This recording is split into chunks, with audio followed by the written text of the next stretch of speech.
In 2048, our planet is overpopulated and has lost access to almost all natural resources. The government begins a program that will genetically modify 14 soldiers to go to Saturn's moon Titan to start a new civilization there. These 14 volunteers and their families are moved to their very own neighborhood and given luxurious technologically advanced houses. Former pilot Rick is one of these volunteers, and he brings with him his wife Abigail, who is a doctor, and their child Lucas. The head of the program, Dr. Collingwood, has lots of hope for Rick's development because when he was in the Air Force, he was shot down and had to cross the Syrian desert injured and alone without food or water for 3 days, which proves he's a tough survivor. Both Rick and Abigail are doing this for their son because they want him to have a future. But Abigail admits to Collingwood she's a little worried that Rick will get very sick. Collingwood confirms this may happen, but she doesn't need to worry because all Rick will need is proper aftercare. Once all the volunteers have finished moving, they have their first meeting with Collingwood to start the treatment. First, he does a presentation about the program, explaining how we've destroyed the planet and that Titan is the place to go next because it's the only other place in our solar system with an atmosphere and primordial ecosystem. However, it also has liquid methane raining into huge oceans and lakes they can't swim in and an atmosphere rich in nitrogen that they can't breathe.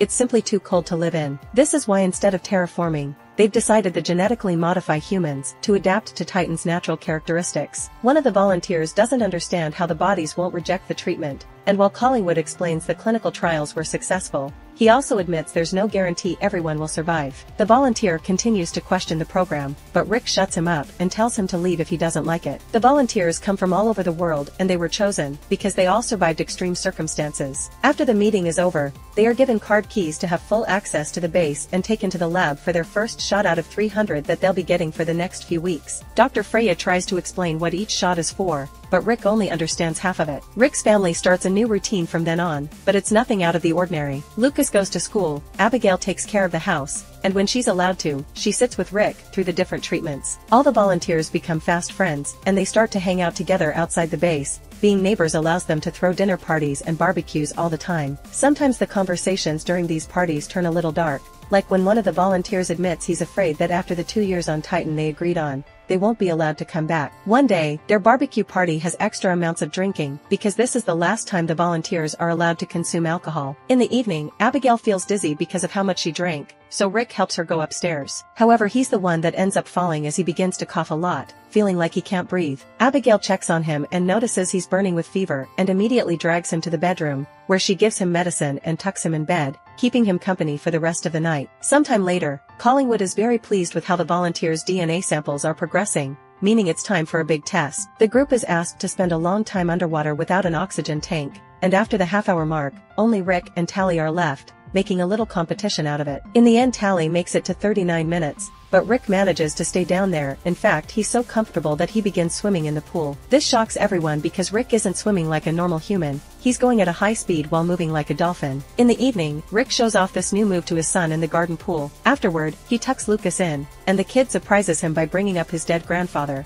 who he sure would have loved all this. Then he joins his wife at the pool to get frisky in the water, but Abigail pauses things when she notices some black veins on Rick's body. Rick wonders what's wrong, but just like that, the blackness is gone, and Abigail decides to ignore it for now. Some days later, the volunteers go through their first surgery. One of the wives named Rayanne visits Abigail to let their kids play together, and she shares some of her worries. She confesses that she's terribly scared and that she doesn't think her husband belongs here. So Abigail comforts her by reminding her the volunteers will save humanity, and most importantly, their kids. Rick comes out of the surgery in great health and returns home to continue spending time with his family. Abigail is happy to see him well, but she also worries about the potential side effects she reads about in the manual they gave them. Later that night, Abigail wakes up to find the bed empty. Rick turns out to be in the kitchen, putting some ice on his skin because he feels very hot. Abigail prepares a bigger bucket of cold water for him, and Rick challenges her to a little game. They both put their hands inside the bucket, and while Abigail has to take them out after a few minutes because she can't stand the cold, Rick keeps them there, confirming he can't feel the cold anymore. The next morning, they go for a run together,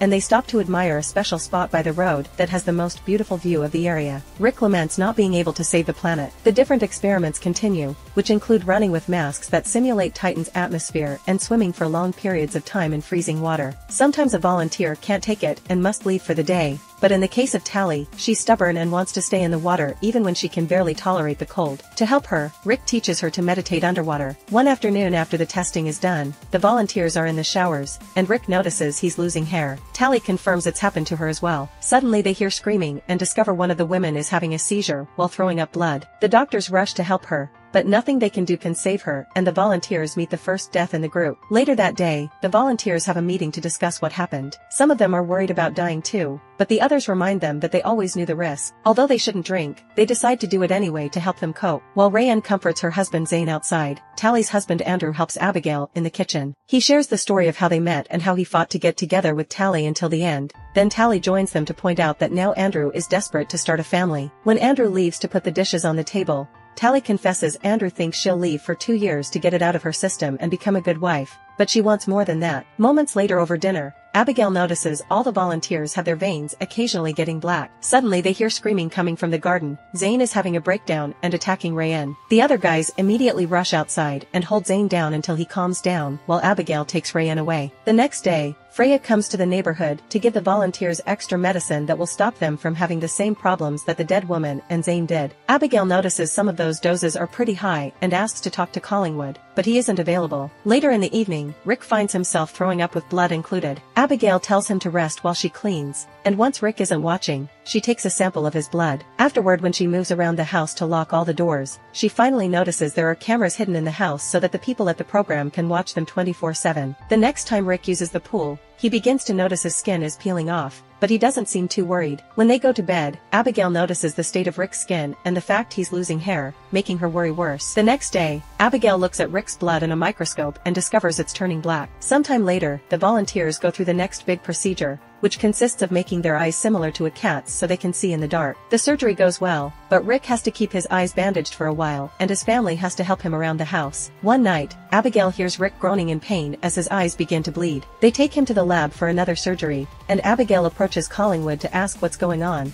pointing out that something is alive inside of Rick and that she knows about the cameras. Collingwood explains that he didn't want the cameras, but they were an order from the Pentagon for security, and that Collingwood being blind is part of the process. He'll be fine in a few days. Abigail thinks there's more he isn't telling her, but Collingwood sends her home. Abigail goes to her house and begins packing some clothes for Rick when she suddenly hears some sirens. When she comes out, she discovers the army is surrounding Zane's home. She isn't allowed to come closer, but she still sees the terrifying sight that happens next. A mutated Zane throws Rayanne through the window, instantly killing her. The soldiers break into the house and shoot at Zane, killing him too. Later at the base, Abigail is watching over Rick and hears more soldiers arrive. Since Collingwood will be busy dealing with this mess, Abigail takes the chance to take Rick's card key and goes snooping. After hiding at strategic spots to avoid security, she enters Collingwood's office and finds all the files indicating that the volunteers are having their DNA infused with animal DNA to reach the next evolutionary step, which Collingwood has called Homo Titanians. Meanwhile, Collingwood is having a meeting with Colonel Solano and the people from NASA, who want to shut down the program and call it unproven science. The volunteers are becoming violent, and this is entering a criminal area. Instead of being about space, the last people who tried something of the sort were the Nazis. Colonel Solano wants this experiment out of his base, but Collingwood and his advisor point out that the ministers of defense have the last word, so they aren't leaving unless they say so. After the meeting, Freya also tries to tell Collingwood that they should stop, but he dismisses her. When Rick is sent home, Collingwood comes along to explain his sight will return in 24 HS. They had miscalculated the brain's ability to process enhanced senses, and Zane's mind simply overloaded, but a new surgery could fix things. Abigail finally snaps and demands to know the truth.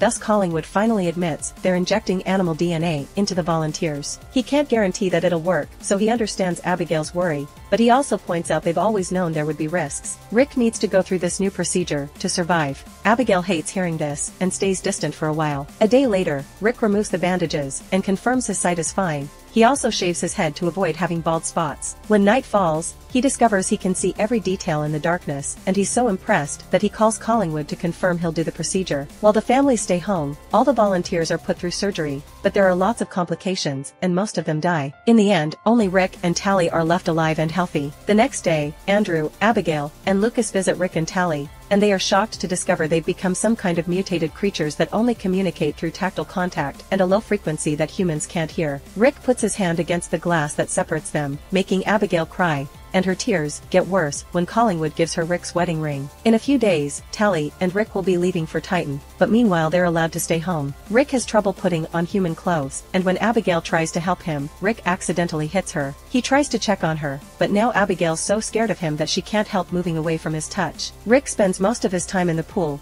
feeling more comfortable there than in the house. One night after putting Lucas to bed, Abigail looks outside and discovers Tally entering the garden with her hand covered in blood. Rick doesn't look bothered by this and approaches Tally so they can communicate through some weird tentacles that come out from their fingers. At that moment, the army arrives in the neighborhood and finds Andrew dead in the shower. They begin approaching Abigail's house too, causing her to run upstairs to hide with Lucas. The soldiers shoot Tally with tranquilizer darts, and it takes quite a few of them to knock her down. However, when they come closer, Tally reveals she's awake and uses the tentacles to kill one of them. The others immediately respond by opening fire to kill her. Next, the soldiers try to come after Rick, but he easily knocks them out with his new strength. Rick tries to drown the last soldier in the pool, but Abigail hears the commotion and comes out to stop him. Unfortunately, it's too late, and realizing what he's done, Rick runs away. Colonel Solano calls his entire team to begin looking for Rick, ignoring Collingwood when he asks him not to kill him because he's expensive research. Abigail and Lucas are taken to the base for safety reasons, but Abigail leaves when she realizes where Rick went. After making sure she isn't followed, Abigail runs to their special spot and finds Rick there. Abigail offers her hand to prove she isn't scared anymore, and once Rick's tentacles have grabbed her wrist, she kisses him. It's at that moment that the army helicopters find them and knock them out. Abigail wakes up later at the base with Collingwood by her side, explaining they had to hurt her for her own good. The Pentagon is shutting down the program soon, meaning they need to send Rick to Titan immediately, because Tally proved the Earth's atmosphere will either drive them crazy or just kill these new bodies. However, they can't force him to do it either, because that may kill him too, so Abigail needs to convince Rick to go. Afterward, she's taken to see Rick, who is being kept inside a glass cage. Collingwood wants Abigail to give Rick a shot of quetiapine, which works as a chemical lobotomy and will erase all his memories. Abigail doesn't like this, but Collingwood explains it's the only way to make him leave. A soldier gives her the injection with the quetiapine from a drawer, which Abigail drops just to make him pick it up. Then Abigail enters the cage, and after exchanging a meaningful look with Rick, she gives him the injection, which knocks him out. When Abigail comes out, she asks Freya to come with her while a soldier approaches Rick to get him ready for the trip. However, Rick's only pretending to be unconscious and kills the man. It's then that Collingwood realizes Abigail grabbed saline from the drawer when the soldier wasn't looking, and that's what she gave to Rick. The soldiers open fire, but Rick just runs away and hides in dark rooms where he has sight advantage. Abigail goes to pick Lucas up and Freya guides them to an alternate exit, where they reunite with a heavily wounded Rick. Lucas and Abigail hug him to prove again they aren't scared, and Freya looks for some medicine, but suddenly all the soldiers show up. Collingwood asks the women to get away or the soldiers will shoot everyone, but Abigail refuses. Furious, Collingwood asks the soldiers to open fire, but Solano stands up to him and tells him he won't shoot two unarmed women and an innocent kid. Then he aims his own gun at Collingwood, and all the other soldiers follow his example. As Collingwood gets arrested, Abigail rushes to Rick's side, and her hug allows him to reinforce his most precious memories. Sometime later, Abigail together with Freya become researchers on the Titan II project, using more ethical methods to save the world. Meanwhile, Rick is sent to Titan, where he reveals his new body has wings and can fly around his new home. Make sure to subscribe and turn on notifications so you can watch more videos like this. Thanks for watching.